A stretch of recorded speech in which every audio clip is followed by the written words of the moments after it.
The first time she said no, it wasn't angry. It wasn't dramatic. It was clean, controlled. We were standing in the kitchen, the light over the sink flickering the way it always did when the wiring was tired. I had my jacket half on, work boots still dirty from a service call. She didn't look at me when she said intimacy couldn't fix what we were becoming. She said it like she'd practiced it. I nodded once. No argument. No questions. I finished tying my boots and left for my night shift. By morning, the sentence was everywhere. I work maintenance for telecom lines. When something breaks, alarms don't scream. Signals just stop arriving. A whole neighborhood goes quiet, and no one knows why until someone like me opens a gray metal box and sees the failure with his own eyes. That day, I kept thinking about how clean a cutoff looks when it's intentional. She started waking up earlier than me. Gym clothes, podcasts in one ear, a notebook always open on the table. She talked about her new program at work, about leadership retreats and emotional bandwidth. She said names I didn't recognize, always with a smile that didn't invite questions. At night, she slept turned away, a hand on the edge of the mattress, like a boundary marker. The second time she said no, it came with a reason. She said closeness required alignment, and alignment took space. She said this wasn't rejection, it was growth. She said distance was part of the process. I said okay. A week later, I noticed her phone lighting up at hours it never used to. Not messages she hid. Messages she let sit. A calm confidence in not needing to explain. One evening, I got home early after a fiber splice ran faster than expected. Her car wasn't there. The house was quiet in that way that feels staged. On the counter sat her notebook, open to a page filled with arrows and circles. One name kept repeating in the margins. Daniel. When she came home, she smelled like incense and hotel soap. She talked about a session that ran long, about breakthroughs, about being seen. She didn't ask about my day. That night, she said intimacy would confuse the work she was doing. I rolled onto my side and stared at the wall where the paint was chipped from an old repair. Somewhere in the city, a connection was failing in real time, and no one had noticed yet. The first hint didn't come from her. It came from Mark, a field supervisor who'd been riding with me on a late call near the industrial park.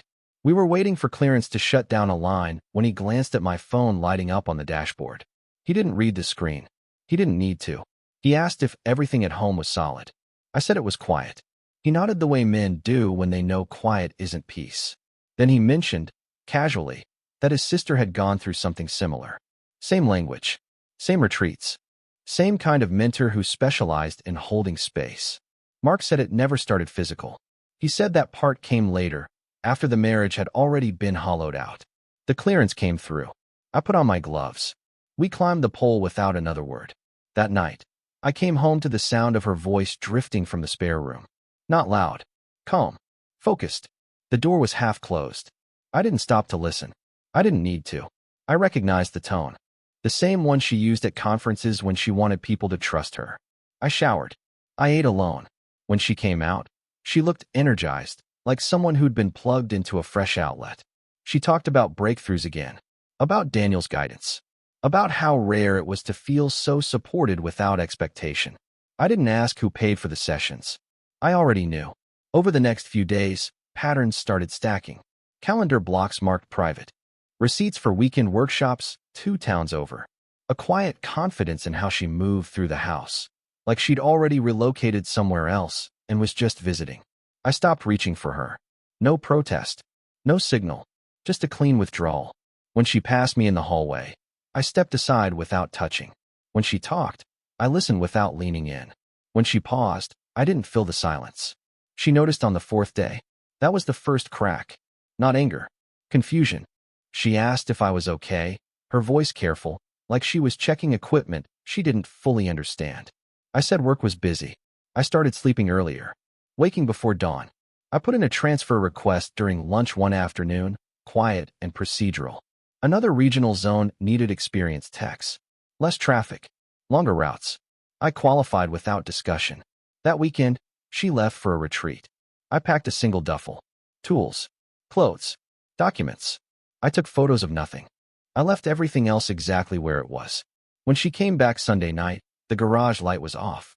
I was already somewhere else, watching the signal fade without interference. Distance does something strange when you stop resisting it. It sharpens details. I noticed how she stopped asking where I was going. How her explanations became shorter, cleaner, like bullet points from a slide deck. I noticed how her phone was never face down anymore. It didn't need to be. One night, while she was showering, her laptop chimed from the dining table. Not loud, not urgent, just a soft notification, confident it wouldn't be questioned. I didn't rush.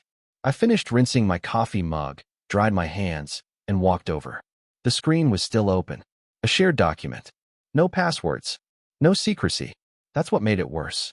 Session reflections. Emotional mapping. Integration notes. His name wasn't hidden. Daniel wrote in full sentences, calm and precise, the way men do when they're used to being trusted. He referenced her reactions, her doubts, her unmet needs. He didn't talk about her body. He didn't have to. The intimacy was already there, laid out in paragraphs. She wrote back beneath his notes. Not defensively, gratefully. She thanked him for holding her truth. She said she felt seen in ways that felt safe and expansive. She said distance at home was necessary, so she wouldn't confuse attachment with growth. I closed the laptop exactly how I found it. From that moment, I stopped performing presence. I stopped syncing my schedule to hers. I stopped eating when she did. I stopped answering texts that didn't require logistics. When she spoke about Daniel, I didn't react. No tightening. No change in breath. Just stillness. She filled the silence with more words. I finalized my transfer the following Tuesday. New region. New housing stipend. Start date 2 weeks out. I told no one except payroll. I started redirecting my pay to a separate account. Clean. Automatic. Invisible. At home, she mistook my withdrawal for acceptance. She relaxed into it. Started staying out later. Started dressing differently. Less like a professional, more like someone being observed. She talked about embodiment. About learning to receive without obligation. One afternoon, I came home early and found a brochure on the counter. A weekend intensive. His photo on the cover. Calm eyes. Neutral smile. The kind that invites projection. I folded it once and slid it back where it had been. That night, she slept easily. I lay awake, listening to the hum of the house, every circuit still intact, every connection technically live. The system hadn't failed yet. It was still passing current. But the shutdown was already scheduled. She just didn't know the exact time. I didn't announce anything. No countdown. No warning. The way real outages happen. One moment the signal is there, the next it's gone, and everyone swears they didn't touch a thing. I started by removing myself from the background noise. I stopped leaving lights on when I left a room. Stopped restocking groceries I didn't eat. Stopped fixing the small things around the house that quietly said I was still invested. A loose cabinet hinge stayed loose. A flickering outlet stayed flickering. She noticed, but not in the way she expected. She framed it as space working. She talked about how calm the house felt, how much clarity distance was bringing her. She said this phase was healthy. I nodded. I agreed. I let her believe we were aligned. The week before my start date, I packed only at night. One drawer at a time. No suitcases left out. No empty hangers swinging. I stored the duffel in my truck under a tarp, like any other tool I might need later. I changed nothing about my routine. Same hours. Same coffee mug. Same jacket on the back of the chair. I let the illusion stay intact. The night before I left, she stayed out late. A group dinner after a workshop, she'd said. Lots of processing. Lots of connection. I didn't wait up. I slept deeply, the kind of sleep that comes when a decision is already finished. I woke before dawn. The house was quiet in that suspended way, like it was holding its breath. I showered, dressed, took my wallet, my documents, my spare phone. I walked through each room once, not for nostalgia, but for inventory. On the kitchen counter, I left my keys. On top of them, a single note. No explanations. No accusations. Just a sentence acknowledging her logic, returned to her intact. I locked the door behind me. By the time she woke up, my number went straight to voicemail. Not blocked. Just inactive. My location services were off. My schedule was no longer shared. The joint account was untouched but dormant, like a line waiting to be officially rerouted. I was 3 hours into the drive when the first missed call came through on the spare phone. I didn't answer. I didn't disappear in anger. I simply stopped showing up where I was no longer required. The new region was quieter. Longer stretches of road between service points. Fewer towers, more groundwork. I rented a small place near the edge of town, furnished enough to function and nothing more. I unpacked the same way I packed. Efficient. Final. The first week passed without incident. No messages I couldn't ignore. No emergencies. Just routine calls and clean fixes. At night, I slept without interruption. Then the calls changed. Not to my phone. To hers. I didn't hear them, but I saw the effects later through the only channel she still had access to. Email. Not emotional. Not dramatic.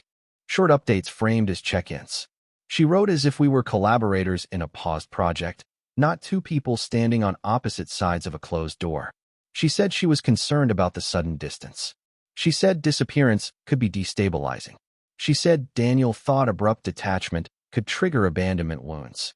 That part told me more than anything else. She hadn't gone to him for support after I left.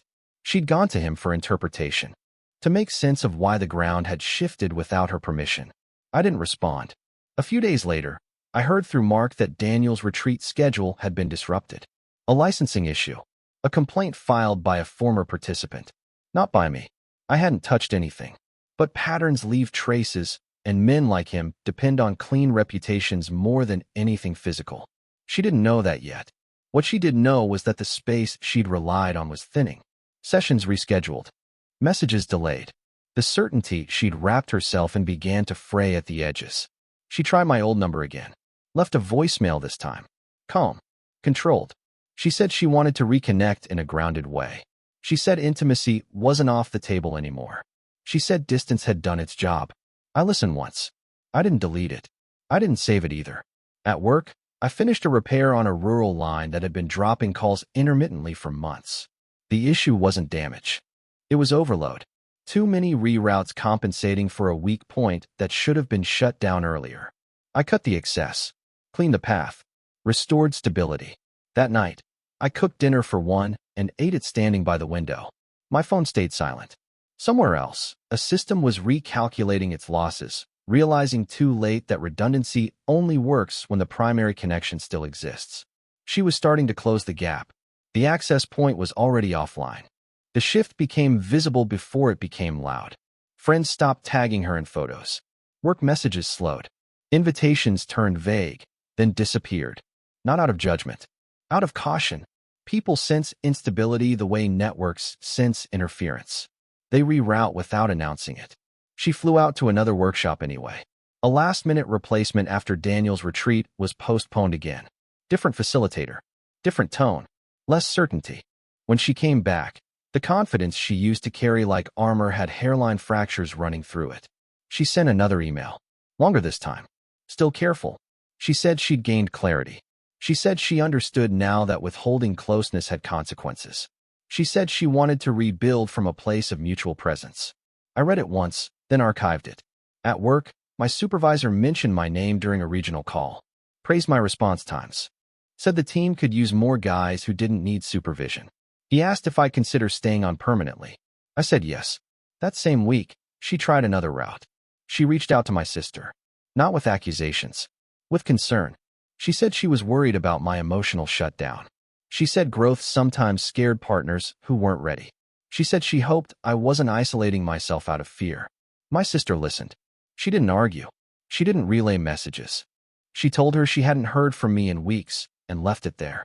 That silence hit harder than anything I could have said. Then came the public moment. A mutual acquaintance ran into her at a company mixer. Someone she'd once mentored. Someone younger. The kind of person who asks questions without realizing they're sharp. They asked how the marriage was going. They mentioned they hadn't seen me around in a while. She smiled. She said we were giving each other space. The pause afterward was noticeable. The woman nodded slowly and said she thought space only worked if both people knew where the other one was. Then she excused herself. By the end of the night, the story had shifted without a single accusation being spoken. Not abandonment. Not betrayal. Just absence. A missing variable no one could account for. She felt it. She sent one final message that week. Short. Unfiltered. She said she didn't understand how distance had turned into disappearance. She said she hadn't meant for me to leave the system entirely. I didn't reply. I finished a late repair on a tower outside town as the sun came up, standing above a quiet grid that was finally stable. No noise. No overload. Just clean signal moving exactly where it was supposed to. Somewhere else, she was realizing that clarity doesn't guarantee access, and that not every connection waits to be reactivated. Isolation doesn't arrive all at once. It settles in layers. First the noise drops, then the feedback, then the certainty that someone will answer when you reach out. I felt it secondhand, through delays, through the way her messages changed shape. Less framing, fewer concepts, more gaps between sentences, like she was writing and stopping, then starting again without knowing where to land. She said work felt strange. She said teams were reorganizing. She said people were harder to read lately. She didn't mention Daniel anymore. Not once. I stayed where I was. My days narrowed into clean lines. Wake before dawn. Drive long routes. Fix what was broken. Leave no trace. At night, I read manuals or sat outside until the air cooled. No notifications. No pull. Just distance that stayed honest. She tried to bridge it without asking. A package showed up at my new address. She must have gotten it from payroll or an old contact. Inside was a jacket I'd left behind. Folded carefully. Cleaned. A note tucked into the sleeve. No apologies. Just a statement that she remembered I liked it for cold mornings. I didn't send it back. A week later, she called from a different number. I recognized the area code. I let it ring. The voicemail came through anyway. Her voice wasn't calm this time. Not panicked. Just thin. She said she felt like everything had gone quiet at once. She said she didn't know where she stood anymore. She said she missed the way I used to ground things. I saved the message. Not as leverage. As confirmation. At work, a storm took down multiple lines across 3 counties. I worked 16 hours straight with a rotating crew. Mud. Wind. Equipment failures stacked on top of each other. No time to think beyond the next fix. By the end of it, the network was back online. Messages flowing. People relieved without knowing who'd done the work. That contrast stayed with me. She tried one last anchor. She showed up at my sister's place unannounced. Not emotional. Not defensive. She said she needed to understand how things had collapsed so quietly. My sister listened, then told her that sometimes silence wasn't collapse. It was completion. When I heard that, something settled. That night, I stood on the balcony of my apartment and watched the town go dark in sections as the grid shifted for maintenance. Lights off, then on. Controlled. Temporary. Somewhere far away, she was alone in a lit room, finally feeling the distance she'd once named as growth. The difference was, now she couldn't explain it, and I wasn't stepping back into the system to help her interpret it. She finally crossed the distance without asking if it was still open. I came back into town for a scheduled certification update. 2 days. Hotel near the training center. Neutral ground. I didn't tell anyone where I was staying. She found out anyway. I was walking back from a late dinner when I saw her car parked across the street from the hotel entrance. Engine off. Lights dark. She wasn't trying to surprise me. She was waiting, like someone who'd arrived too early for an appointment that might not happen. I didn't turn around. She followed at a distance as I walked inside. No rush. No scene. In the lobby, she stopped a few feet away and said my name once, quietly, like she was testing whether it still belonged to her. I turned. Up close, the changes were obvious. Not dramatic. Subtle. The kind that don't show up in photos. Her posture was tighter. Her certainty didn't fill the space anymore. She talked without rehearsed language this time. She said she hadn't realized how final my absence would feel. She said she thought distance was reversible. She said she wanted to understand what had happened. I listened without interrupting. She mentioned Daniel once, briefly, like a footnote she wished she'd never added. She said the connection had been confusing. She said it hadn't meant to replace anything. She said it was over now. I didn't react. She asked if we could talk somewhere quieter. I said the lobby was fine. That landed. She stopped adjusting her words and just stood there, exposed in a way she hadn't been in years. She said she was ready to come back. She said intimacy wasn't something she wanted to withhold anymore. She said she saw now what she'd taken for granted. I told her I'd heard enough. Not cold. Not raised. Just complete. I said I hadn't left to teach a lesson. I said I'd left because the system we were in no longer required my presence. I said distance was something she'd asked for, and I'd respected it fully. She asked if there was still a way back. I said I didn't know yet. That was the truth. I walked past her toward the elevator without touching her. She didn't follow. She didn't call out. She stayed where she was, finally understanding that confrontation didn't guarantee access. Up in my room, I stood by the window and watched her car pull away slowly, like someone driving through fog without headlights. For the first time, she wasn't trying to close the gap. She was standing still, waiting to see if I'd ever choose to reopen it. The collapse didn't come with noise. It came with subtraction. She stopped posting, stopped attending events she used to anchor. Her name dropped from panels she once moderated. Projects reassigned quietly, framed as restructuring. No one blamed her. No one defended her either. The space around her thinned until every step echoed. I heard pieces of it through neutral channels. A mutual contact mentioned she'd taken a leave. Another said she was reconsidering her direction. The language softened the impact, but the pattern was clear. The structure she'd leaned on had shifted, and there was nothing underneath it that could hold her weight. Daniel disappeared from the conversation entirely. Not dramatically, just absent. His site went offline for maintenance. His social presence stalled. Whatever certainty he'd offered evaporated when it required accountability. The connection she'd once protected as meaningful didn't survive daylight. She tried to ground herself in memory. She drove past our old house more than once. Sat in the car without getting out. The place looked smaller than it used to. Less like a refuge. More like a shell. She noticed things she'd filtered out before. The way I'd fixed what broke without announcing it. The way stability had existed until it wasn't required anymore. Those realizations didn't arrive as clarity. They arrived as impact. One after another. Too late to reorder. She reached out again. Not to negotiate. Not to explain. Just to say she finally understood what she'd lost. That intimacy hadn't been about proximity. It had been about presence. And she'd transferred that elsewhere long before she admitted it. I didn't answer. Not because I didn't hear it. Because hearing it didn't change the outcome. By then, my life had settled into something precise. A rhythm that didn't ask for justification. I'd signed a longer contract. Bought a used truck with cash. Learned which roads stayed open during storms. Which lines failed first. Which ones held. One evening, after a late repair, I sat in the cab and watched the town come back online piece by piece. Lights blinking on. Signals restoring. Relief spreading invisibly. I thought about how collapse works. How it's rarely about destruction. More about removal. About realizing too late which component had been essential. She was feeling that now. Not because I'd engineered it. Because I'd stepped away when I was told connection wasn't necessary. And the system had answered honestly. When everything else went quiet, there was no shadow left to stand in. Just the absence she'd once called growth, now fully illuminated. The last contact came months later, when everything had already settled into its final shape. No urgency. No crisis. Just timing. I was back in the city for a scheduled infrastructure audit. The kind that happens once systems have been stable long enough to forget how fragile they were. I stayed at the same hotel without thinking about it. Old habits don't always carry meaning. She knew I was there before I said anything. This time, she didn't wait in the car.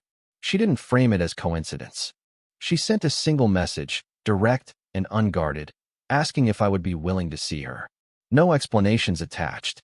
No language about growth or process. I agreed to 15 minutes in the lobby. When she arrived, there was nothing performative left. No posture. No pacing. Just stillness. She sat across from me without crossing her arms, like someone who wasn't trying to protect anything anymore. She didn't talk about Daniel. She didn't talk about work. She didn't talk about what she'd lost. She talked about what she finally saw. She said she'd mistaken intensity for connection. That she'd believed distance was something you controlled, not something that controlled you back. She said she understood now that intimacy wasn't a resource to ration, but a signal that had to be maintained. She didn't ask me to come back. She asked if there was any version of forward that still included her. I took a moment before answering. Not for effect. For accuracy. I told her I hadn't disappeared to punish her. I told her I hadn't stayed away out of pride. I told her I'd simply stopped showing up where my presence was optional. I said I could see her now. Clearly. Without resentment. I also said that clarity didn't mean access. If there was going to be anything between us, it wouldn't be a return.